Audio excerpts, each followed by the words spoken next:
Greetings, my name is Tommy the Keyblade Master, and welcome to my second part of my Super Mario Bros. 3 Let's Play. We have entered World 2, which is the desert. Here in this land, you will be dealing with enemies like boos, sand pits, and of course even the sun comes out to attack Mario. So this is an interesting area to go through. So without any further ado, let's begin the Let's Play.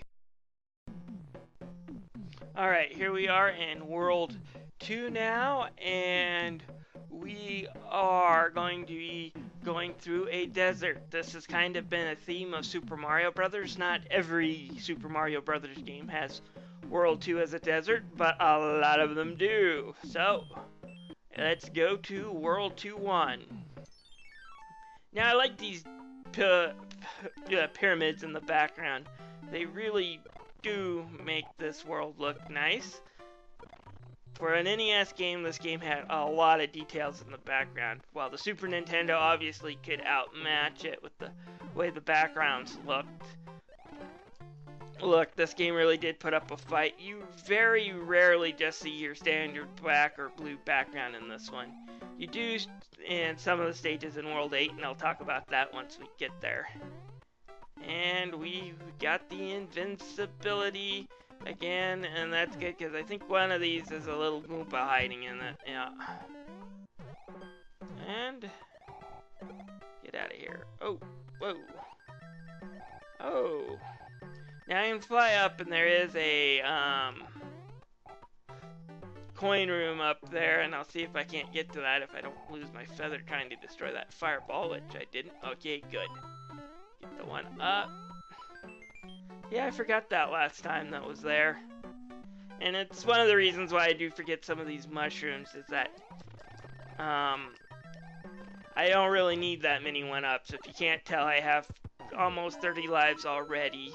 And that's one of the things I've been as unlucky with those cards. Usually I have around 30 or 40 lives, but you know, I still have plenty of reserved lives, and I don't see myself losing a lot of them.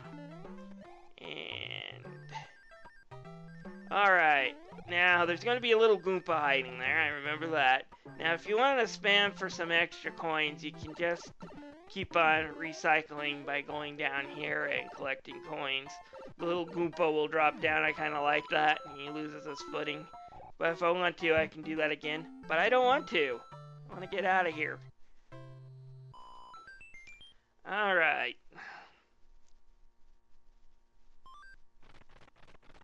Alright, now we're going to go into the spade house right here again, and we'll try our hands on some more one-ups. Come on, Mama needs a new pair of shoes. Alright. Well, 2 lives aren't 5 lives, but it's better than a kick in the teeth, I guess. Alright, now we're entering World 2-2. And it's another desert stage, of course. This time I got quicksand. Yay, quicksand. Now, this is like World 1-4. There is a hidden toad house, but it's hard to get. This one contains an anchor, which is useless, but I'll see if I can't get it. Get that one up. Alright. Alright, like I said, you have to get as many of the coins as possible. And I have to make sure I don't lose that feather, because I'm going to need it. Gotta collect all of these.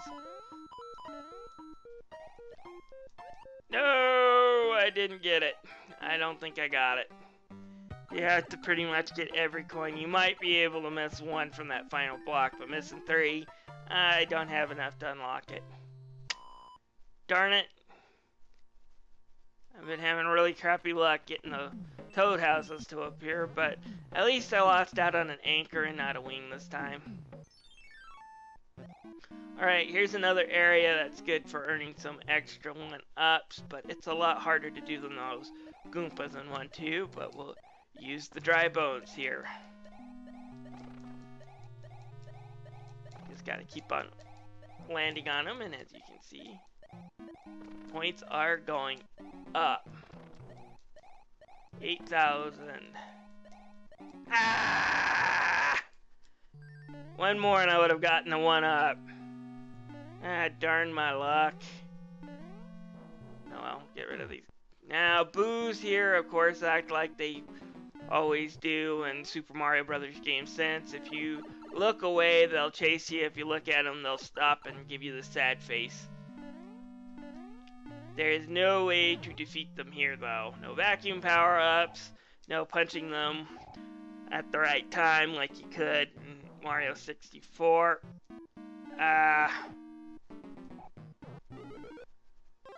See ya! Alright. Now, in the Super Nintendo versions, the boos had these little light things behind them. They kind of left a trail of images behind them, too, making them a little bit harder to jump over when they moved. But I think it was to make up for the fact that they move a little bit slower in that game. And we'll just stomp on this guy 3 times fast. Now, those little mini bosses I beat come in 2 flavors. There's ones that on their second stomp will either stop and jump at you, which is what that one was, or there's ones that will fly. Needless to say, you want to stomp them quickly so they don't fly. Where's the magic mushroom? Is there one in the corner? Alright. Oh boy. Well, I got a magic mushroom. That's better than nothing. Alright. And we'll go into here.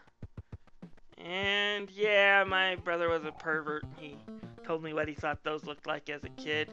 Kind of makes you wonder. You know, Nintendo has put a few adult jokes in their games before. So, we'll tell you what that looks like.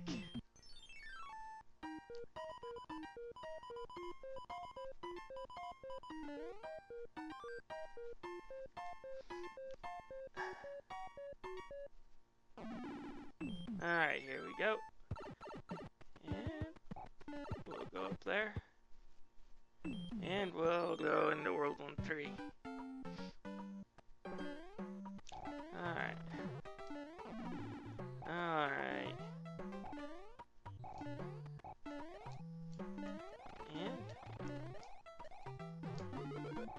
And we'll get the Invincibility.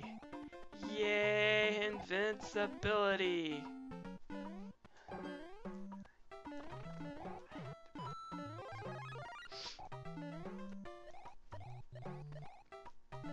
Oh, and there we go.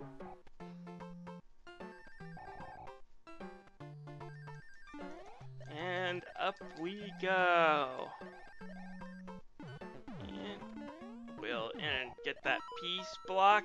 Now this is a great place to get a few extra lives, not a lot. Ah, great. Come on, run through that before it... Darn it! It's easier to get past all those when you can just run through the pyramids, because they're coins, but that one-up mushroom went the wrong way.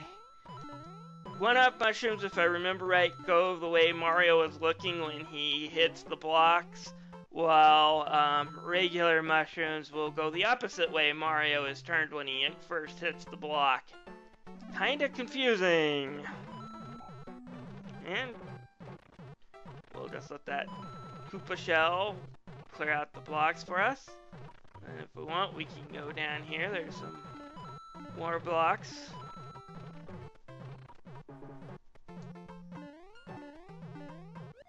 You stay. Back.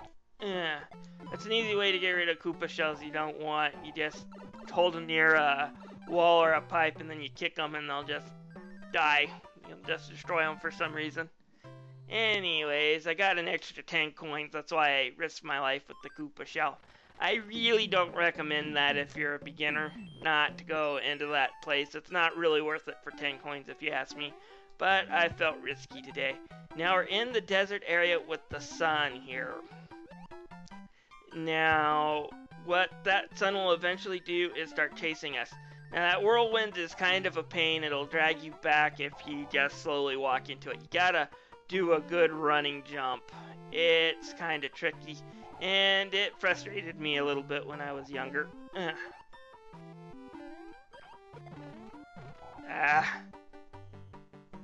There is a way to kill the sun. I did it before. I'll try to put up a clip. And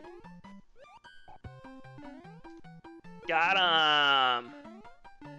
This stage is pretty easy once you get rid of them. There's a Koopa Troopa. No, wait, I thought there was. Never mind.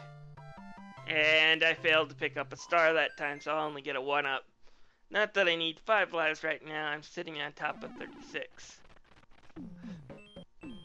Alright.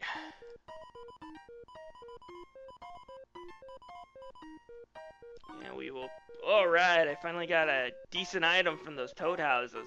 I was kind of getting sick of the mushrooms. I got enough super mushrooms. Yeesh. Oh, I should have waited until I had a feather to do this stage. Oh well, I can put up clips of one of my last playthroughs, I guess. Or I can try to get a feather from this one. Let's see here.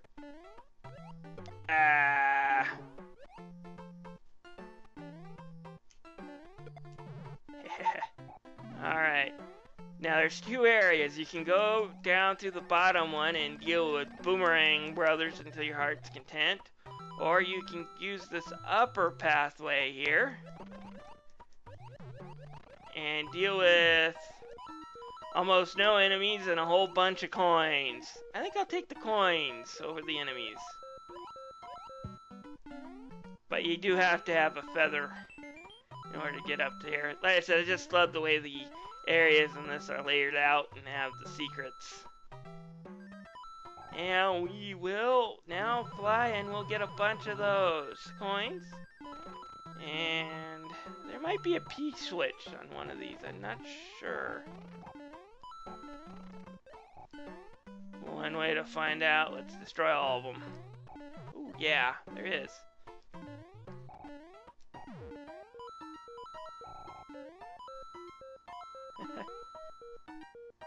For us extra greedy.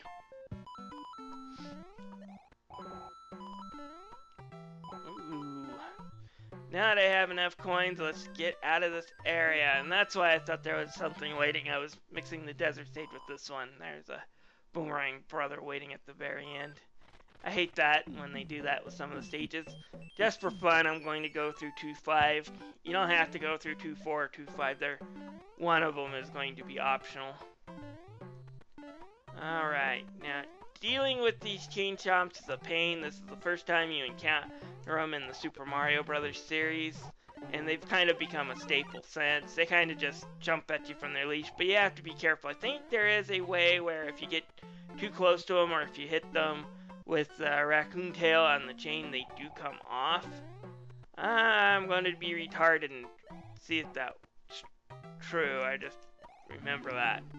Nope. I guess I'm fooling myself. I do remember one of them coming out of the chain and chasing me. And me. And that is legitimately scary. Alright, and we will climb up the vine here. Now, to the left on top is another secret room. And this area is a little easier if you have the tail. Not necessary, though. And P-switch. And I'm a dummy. I don't know why I thought there was an item there, but now I can't get that P-switch. Anyways, hitting that P-switch, of course, turns those to coins, but don't hit the center one like I did. It messes the whole thing up, and I lost that feather. I'm a twit. Yay.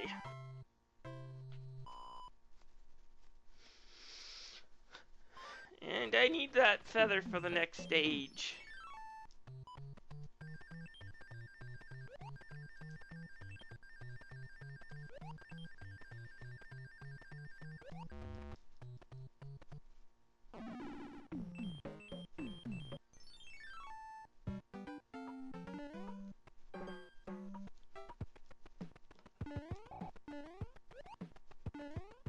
Alright, now this area is a lot easier if you have the feather, And fortunately, there's one at the beginning. If you come in small, you can get that block to reappear again just by going in and out of the pyramid, and I heavily recommend that you do so. If you don't have a feather, I do, so I won't be bothering to collect another one.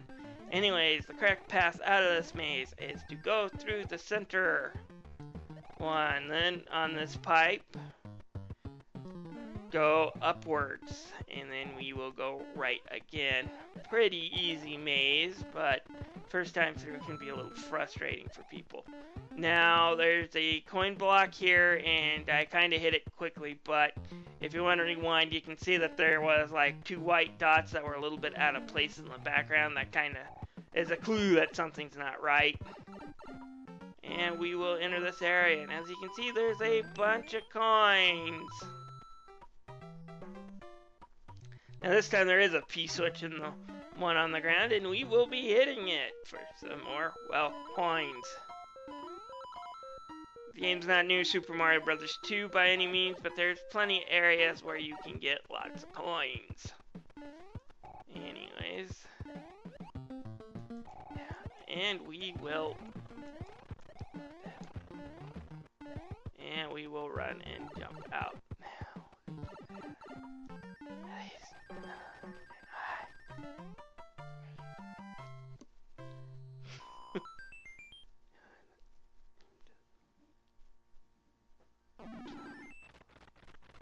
And we will go into the match house that appeared before we deal with those Hammer Brothers. An Invincibility Star. And I did that last time. I do not learn from my mistakes. Obviously not. Alright, one of these hammerheads contains a absolutely vital item that we need, and one of these contains trash. Alright, that one contained the vital item I needed. Unfortunately, the one that contains trash is probably not going to move out of my way, so I don't have to fight him and collect said worthless item. Okay, now remember what I said, some are rigged, some aren't. This one's rigged. You'll always get a toad suit. Or a frog suit, whatever. Alright, we'll enter the Fire Brothers. Woo! You know you're getting something special when you have to fight against those. And it's another warp whistle. Alright. And, yeah, just like I predicted, that guy is not going to move aside from me. Yeah, darn it. Anyways, we will get a magic lullaby box. These things are worthless. You might want to just use them when you get them. Just be careful you don't want to trip up and not get a Hammer Brother that contains an item. But anyways, what they do is they put the Hammer Brothers on the map asleep so you can pass by them and not fight them, which means you don't get the items they contain. Completely worthless. Again, we're at Toad. He's screaming. King has been transformed. Blah, blah, blah, blah, blah, blah.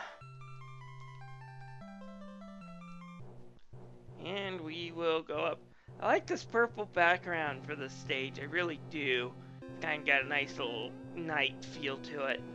Now, in the Super Nintendo version, they really glossy things up. And there's thunder and everything in the back. So it's really fun to look at in the Super Nintendo version, but there's something to say about the simple just purple nighttime color that they use for the stage and how it clashes with the green. It looks nice, in my opinion. And we will get a fire flower.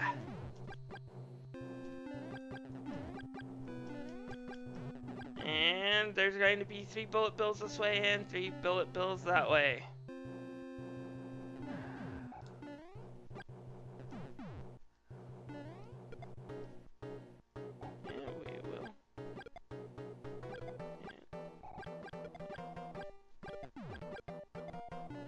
We will keep going.